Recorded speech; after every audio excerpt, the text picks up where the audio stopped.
તો જો આજે વાત કરીએ આપણે સ્ટેટ બેંક ઓફ ઇન્ડિયા, મતલબ કે એસબીઆઈમાં જે પીઓની ભરતી આવેલી છે, તો તેમાં જગ્યાઓ વિશે, એજ્યુકેશન ક્રાઇટેરિયા વિશે અને ફોર્મ ફિલઅપ કરવાની જે તારીખ છે તેના વિશે આપણે ડિટેલમાં આ વિડીયોમાં જોઈશું. તો તમે અંત સુધી બન્યા રહેજો અને વિડીયોને લાઈક, શેર અને સબસ્ક્રાઈબ કરજો.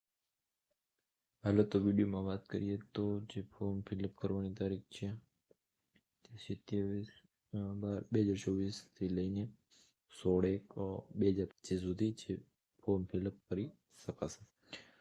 તો જે ફોર્મ ફિલઅપ કરવાની તારીખ છે તે 16/1 સુધી રહેશે. અને જો આગળની વાત કરું તો અહીંયા ઘણી બધી ઇન્સ્ટ્રક્શન આપેલી છે, પણ તે બધી રિલેટેડ છે. જેમ કે આપણે મોબાઈલ, ઈમેલ ને SMS ને તે બધું જે આપણે નાખવાનું હોય છે, મેલ ને આપણો મોબાઈલ નંબર તે પરમેનન્ટ નાખવાનું હોય છે. કારણ કે બેંક જે એસબીઆઈ તરફથી જે આપણને મેસેજ મળે એક્ઝામ અપડેટ વિશે, કોલ લેટર વિશે જે આપણને મળી શકે, તેના રિલેટેડ અહીંયા ઇન્સ્ટ્રક્શન આપેલી છે. તો તે એક નોંધ લેવા વિનંતી કે આપણે જ્યારે ફોર્મ ભરીએ તે એ આપણું પરમેનન્ટ નંબર અને એડ્રેસ જ નાખવાનું રહેશે, અને નંબર અને મેલ બંને પરમેનન્ટ નાખવાનું. તો એસબીઆઈ પીઓની જે ટેન્ટેટિવ જે શિડ્યુલ હોય છે તે તમને અહીંયા થોડું જણાવી દઉં કે જે તેનું શિડ્યુલ ફિક્સ હોય છે. એસબીઆઈમાં જે પીઓની ભરતી આવે, મતલબ કે એસબીઆઈમાં કોઈ પણ ક્લાર્કની પણ ભરતી આવે તો તેનું શિડ્યુલ એકદમ ફિક્સ હોય છે. હવે અહીંયા તમે જોઈ શકો છો કે એસબીઆઈ પીઓની જે ભરતી આવેલી તેમાં એપ્લિકેશનની ડેટ, એની ફી ભરવાની તારીખ, પ્રિલિમ્સ એક્ઝામ, મેન્સ એક્ઝામ, દરેક એક્ઝામ માટે મંથ ફિક્સ કરી દીધું છે. જો ડેટ ફિક્સ નથી તો મંથ ફિક્સ કરી દીધું છે અને ડેટ પણ ફિક્સ કરી દીધી છે. તો એનું એક પરફેક્ટ પ્લાનિંગ સાથે એનું કેલેન્ડર બહાર પડતું હોય છે. તો અહીંયા તમને જણાવી દઉં કે પ્રિલિમ્સના જે કોલ લેટર છે તે 3 અથવા 4 વીકના ફેબ્રુઆરીમાં બહાર પડી જશે, અને ઓનલાઈન એક્ઝામ પણ 8 થી 15 માર્ચની વચ્ચે હશે, અને રિઝલ્ટ પણ એપ્રિલમાં આપી દેશે. મેન્સ માટે કોલ લેટર પણ એપ્રિલના બીજા વીકમાં આપી દેશે, અને ઓનલાઈન જે મેઇન એક્ઝામિનેશન છે પણ તે પણ એપ્રિલ અથવા મે મહિનામાં હશે. તો પરફેક્ટ પ્લાનિંગ સાથે તે લોકો આગળ વધતા હોય છે. અહીંયા તમને જણાવી દઉં કે પ્રિલિમ્સ એક્ઝામ, મેન્સ એક્ઝામ અને સાથે સાથે હવે તમને અહીંયા જણાવી દઉં કે જે પ્રિલિમ્સ, મેન્સ અને જે બીજી એક્ઝામ છે સાયકોમેટ્રિક ટેસ્ટ, ગ્રુપ ડિસ્કશન કહી શકાય અથવા ઇન્ટરવ્યૂ પણ કહી શકો, તે પણ અહીં હાર્ડ હશે. હવે તમે જોઈ શકો છો કે મેન્સ ત્યાર પછીની જે પ્રોસેસ છે મેન્સ પછીની, તે બધી જ મે અથવા જૂન 2 મહિનામાં સંપૂર્ણ તૈયાર થઈ જશે. એટલે કે તમારું અહીંયા એક કહેવાય ને કે બધી જ પ્રોસેસ સંપૂર્ણ પૂરી થવાના આરા છે. અને કોલ લેટર જે કહેવાય કે પ્રી એક્ઝામિનેશન ટ્રેનિંગના કોલ લેટર પણ જાન્યુઆરી અથવા ફેબ્રુઆરી 2026માં, અહીંયા એક ભૂલ થઈ છે નાની એવી, 2026 આવે એના નોટિફિકેશનમાં જ ભૂલ છે. કંઈ કન્ડક્ટ પ્રી એક્ઝામિનેશન ટ્રેનિંગ, તો તે ફેબ્રુઆરી 2025 નો આવે, અહીંયા 2026 આવે. તો અહીંયા એવું કંઈક શિડ્યુલ છે, અને બનતા ત્યાં સુધી આ લોકો જે એસબીઆઈ ક્લાર્કની જે ભરતી અને જે પ્રોસેસ છે તે ફિક્સ જ હોય છે, મતલબ તે એ તારીખે હેડ કરી લેતા હોય છે. અહીંયા જે એજ ક્રાઇટેરિયાની વાત કરું તો અહીંયા 1/4/2024, મતલબ કે તમે 21 વર્ષ અને મિનિમમ તમારે 21 વર્ષ હોવા જોઈએ, અને વધારેમાં વધારે 30 વર્ષ હોવા જોઈએ, એ ચોખ્ખું જણાવેલ છે. તેની વચ્ચે તમારી ઉંમર હોવી જોઈએ. હા, મતલબ રિલેક્સેશન મળે છે, ઓબીસીને મળે છે, એસસી એસટી ઓબીસીને પણ અપર લિમિટ માટે હોય છે. ધારો કે તમે ઓબીસીમાં છો તો તમારે 33 વર્ષ સુધી ના હોય તો તમે એપ્લાય કરી શકો, એવું કંઈક અહીંયા ક્રાઇટેરિયા છે. તો બીજી આગળ વાત કરીએ તો એસેન્શિયલ એકેડેમિક ક્વોલિફિકેશન, તો તમે કોઈ પણ મતલબ જે ચોખ્ખું લખેલું જ છે કે ગ્રેજ્યુએશન વિથ એની ડિસિપ્લિન, મતલબ કે કોઈ પણ તમે આર્ટ્સમાં ગ્રેજ્યુએશન કર્યું છે, કોમર્સમાં ગ્રેજ્યુએશન કર્યું છે, સાયન્સમાં ગ્રેજ્યુએશન કર્યું છે, મતલબ ચાલશે, એન્જિનિયરિંગ કરીશું પણ ચાલશે, મતલબ કે 3 વર્ષ અથવા 4 વર્ષનું ગ્રેજ્યુએશન ડિગ્રી સર્ટિફિકેટ તમારી પાસે હોવું જોઈએ, તે એનો ક્રાઇટેરિયામાં છે. હવે આગળ સિલેક્શન પ્રોસિજરની વાત કરું તો જે અહીંયા લખેલું છે કે ભાઈ 3 ફેઝની અંદર તમારી ટોટલ પ્રોસેસ થશે, 3 ફેઝમાં થશે. મતલબ કે ફર્સ્ટ ફેઝ હશે તે પ્રિલિમ એક્ઝામિનેશન હશે, પછી મેન્સ હશે અને ઇન્ટરવ્યૂ અથવા ગ્રુપ ડિસ્કશન આપણે જે કહી શકીએ તે. તો તે પણ અહીંયા તમને જણાવી દઉં કે જો ભાઈ પહેલાં મેન્સ પછી પ્રિલિમ્સ પછી મેન્સ હશે.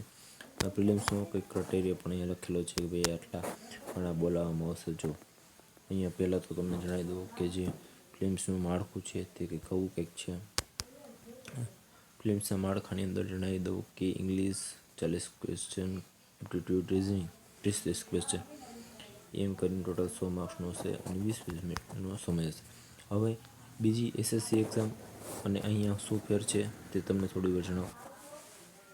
એસએસસી એક્ઝામ અને બેન્કિંગની એક્ઝામમાં ફરક એટલો હોય છે, થોડું લેવલ હોય છે. એસએસસી અને આરઆરબી અને રેલવેના એક્ઝામ કરતાં લેવલ સારું એવું હોય છે. અને અહીંયા એક અલગ પડી આવતું હોય તો એક અહીંયા જે ઇંગ્લિશના 40 ક્વેશ્ચન છે 20 મિનિટમાં પૂરા કરવાનો છે. મતલબ કે 20 મિનિટ પછી તમે ઇંગ્લિશના ક્વેશ્ચન ન કરી શકો, લોક થઈ જાય છે. ક્વોન્ટિટેટિવના પણ એવું છે, 20 મિનિટ પછી તમારું બધું જ પૂરું થયું. મતલબ તમારે 3 પાર્ટમાં ડિવાઈડ હોય છે કલાકની અંદર. કલાકમાં 3 અલગ અલગ તમારે પ્રશ્ન પૂરા કરવાનો હોય છે. 20 મિનિટ પછી ઇંગ્લિશના ન ખુલી શકે, ઇંગ્લિશના પછી મેથ્સને 20 મિનિટ પછી મેથ્સના ન ખુલી શકે, એવું કંઈક અહીંયા હોય છે. તો તે પણ એક કન્સિડર કરવાની વાત છે. અને 10 ઘણા લોકોને બોલાવશે મેથ્સ માટે. તો મેથ્સનું માળખું પણ અહીંયા જે એની ડિટેલ નોટિફિકેશનમાં આપેલું જ છે કે ભાઈ રીઝનિંગ અને એપ્ટિટ્યૂડ. તો અહીંયા તમે જોઈ શકો છો કે reasoning 40 question 60 marks, data interpretation analysis જે 30 question 60 marks, general awareness, banking knowledge, economy 60 પ્રશ્ન 60 માર્ક્સ, ઇંગ્લિશ લેંગ્વેજ 40 એન્ડ 20 40-20, મતલબ કે 2 પ્રશ્નોને 1 માર્ક્સ જેવું કહીશ. અને અહીંયા ટાઈમનું તમે જોઈ શકો છો કે અનિવન છે. અમુકમાં 50 મિનિટ આપેલી છે, અમુકમાં 45 મિનિટ આપેલી છે. એને એના જે શિડ્યુલ પ્રમાણે ગોઠવેલું છે. હવે આગળની વાત કરું તો એક ડિસ્ક્રિપ્ટિવ પેપર પણ અહીંયા લખેલ છે, જે ધ્યાનમાં લેવા બાબત. અહીંયા કમ્યુનિકેશન સ્કિલ મતલબ email, report, situation analysis, precise writing, તેના 50 માર્ક. હવે જે અહીંયા કેવું છે, આપણે એસએસસીમાં ડિસ્ક્રિપ્ટિવ હોય છે ને તે ક્વોલિફિકેશન હોય છે. અહીંયા ક્વોલિફિકેશન કે તેના સંદર્ભમાં તમને વાત કરું તો તેનો may be selection cut off minimum qualifying marks in mains exam, minimum જેનો કટ ઓફ છે તે તમારે ક્લિયર કરવો પડે. અને 3 ગણા જે લોકો છે તેને સાયકોમેટ્રિક ટેસ્ટમાં બોલાવવામાં આવશે. સાયકોમેટ્રિક ટેસ્ટની અંદર પણ વિભાગ છે, જેમાં તમારું ગ્રુપ એક્સરસાઇઝ હશે અને ઇન્ટરવ્યૂ, એના 50 માર્ક્સ હશે. જો ગ્રુપ એક્સરસાઇઝના 20 માર્ક્સ, ઇન્ટરવ્યૂના 30 માર્ક્સ, એમ બંને થઈ અને 50 માર્ક્સનું બનશે. અને ફાઇનલ મેરિટ પણ minimum qualifying marks will be as decide by the bank. હવે ફાઇનલ સિલેક્શનની વાત કરું તો અહીંયા લખેલું છે candidate will have to qualify both in phase 2 phase 3 separately. મતલબ આમાં ક્વોલિફાય થવું જોઈએ, આમાં ક્વોલિફાય થવું જોઈએ. The marks obtain mains exam phase 2, મતલબ કે જે માર્ક બીજા ફેઝમાં છે, both in observable test and the descriptive test will be added to the obtain phase 3 for preparing final merit list. The marks obtain the preliminary exam will not be added preparing the final merit list. મતલબ કે prelims જે held થાય છે તેના સિવાયનું બધું જ important છે, મતલબ બધું કન્સિડર થશે. અહીંયા જણાવેલ જો મેક્સિમમ માર્ક 250 છે, નોર્મલ માર્ક્સ 75 અને ગ્રુપ એક્સરસાઇઝના ઇન્ટરવ્યૂના માર્ક્સ 50, ટોટલ 300 માર્ક્સનું મેરિટ બનશે. એમાંથી તમારું ફાઇનલ સિલેક્શન થશે. મતલબ કે થોડું કોમ્પ્લિકેટેડ છે સમજવા માટે, પણ હવે પગારે પે સ્કેલ સારો એવો હોય છે તો સમજવું જરૂરી છે, નહીંતર ચાલે. અને જગ્યા પણ ખાસ એવી ઓછી છે. તો અહીંયા ઘણું બધું pre online mode application training એ આ ને હાઉ ટુ અપ્લાય. તો હાઉ ટુ અપ્લાયમાં આપણે તમને જણાવી દઉં કે બેંક SBIની સાઇટ પર અને કરિયરની સાઇટ પર તમારે જવાનું છે અને તમારે એમાં રજિસ્ટ્રેશન કરવાનું આવશે અને ફોર્મ ફિલઅપ કરવાનું આવશે. તેમાં પણ ખાસું એવું ધ્યાન રાખવું. હવે મેન વાત કરીએ કે જે આપણો મોટિવ હોય છે. મોટિવ મતલબ કે આપણે જેના માટે કંઈક કરતા હોઈએ છીએ. હવે ઇકોનોમિક્સનો એક રૂલ્સ છે, કોઈ પણ કામ આપણે ત્યારે જ કરી જો સામે આપણને કંઈક વળતર મળે તો આપણો મોટિવ ફૂલફિલ થયો કહેવાય. તો તેવું જ આપણે અહીંયા પગાર પર જોઈએ. આપણે પીઓની ભરતીમાં શા માટે એપ્લાય કરીએ? મેન મોટિવ આપણો પગારનો હોય છે કે આપણે પગાર માટે તો બધું કરતા હોય છે. તો અહીંયા તમે જોઈ શકો છો કે બેઝિક પે 48,000 જેવું છે.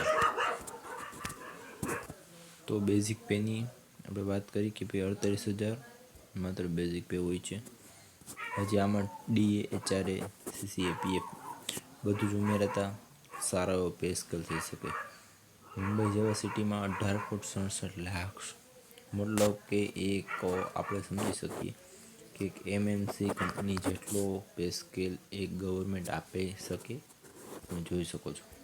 એક પ્રશ્ન ચિહ્ન છે કે ભાઈ 18.67 લાખ એટલે એપ્રોક્સ આપણે ગણી શકીએ કે 1.34 જેટલો પગાર થયો.